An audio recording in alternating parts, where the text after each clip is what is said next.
भारत के लिए यह एक महत्वपूर्ण क्षण है। नए एएमसीए ग्राफिक्स ने हमें जो जानकारी दी है वह वाकई में रोमांचक है। इस नए लड़ाकू विमान की A2A और A2GG क्षमताएं न केवल तकनीकी दृष्टि से उन्नत हैं, बल्कि यह हमारे क्षेत्रीय प्रतिकूलों के खिलाफ हमारी सामरिक बढ़त को भी बढ़ाएंगी। AMCA यानी एडवांस्ड मीडियम कॉम्बैट एयरक्राफ्ट में जो नई विशेषताएं शामिल की गई हैं, उनमें उन्नत infrared search and tracking IRST और electro optical targeting system EOTS शामिल हैं। ये तकनीकें हमें दुश्मन के विमानों और ग्राउंड टारगेट्स का पता लगाने और उन पर सटीकता से हमला करने में मदद करेंगी। IRST तकनीक के माध्यम से AMCA अपने आसपास के वातावरण को बिना रडार के देख सकता है। इसका मतलब है कि यह दुश्मन के विमानों को चुपचाप ट्रैक कर सकता है, जिससे हमारी रणनीतिक स्थिति मजबूत होती है। जब हम बात करते हैं EOTS की, तो यह हमें उच्च गुणवत्ता वाले इमेजिंग और टारगेटिंग की सुविधा देती है, जिससे हम दुश्मन के ठिकानों पर सटीकता से हमला कर सकते हैं।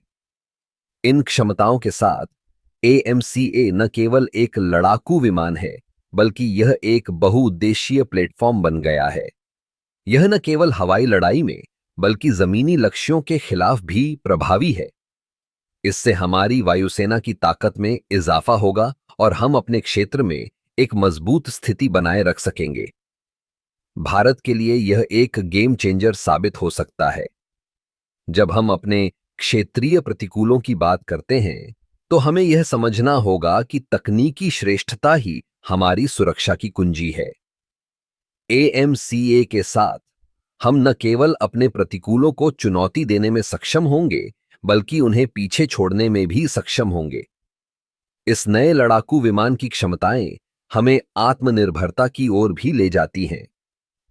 जब हम अपनी रक्षा तकनीक में आत्मनिर्भर होते हैं, तो हम न केवल अपनी सुरक्षा को मजबूत करते हैं, बल्कि वैश्विक स्तर पर भी एक महत्वपूर्ण खिलाड़ी बनते हैं। AMCA का विकास भारत की रक्षा रणनीति में एक महत्वपूर्ण कदम है। यह हमें न केवल आधुनिक युद्ध के लिए तैयार करता है, बल्कि हमारी वायुसेना को भी एक नई पहचान देता है। यह समय है कि हम इस तकनीकी प्रगति का लाभ उठाएं और अपने देश को और भी मजबूत बनाएं। इस प्रकार AMCA के नए ग्राफिक्स और इसकी उन्नत क्षमताएं हमें एक नई दिशा में ले जा रही हैं। यह न केवल एक विमान है, बल्कि यह हमारी सामरिक सोच और हमारी सुरक्षा की नई परिभाषा है।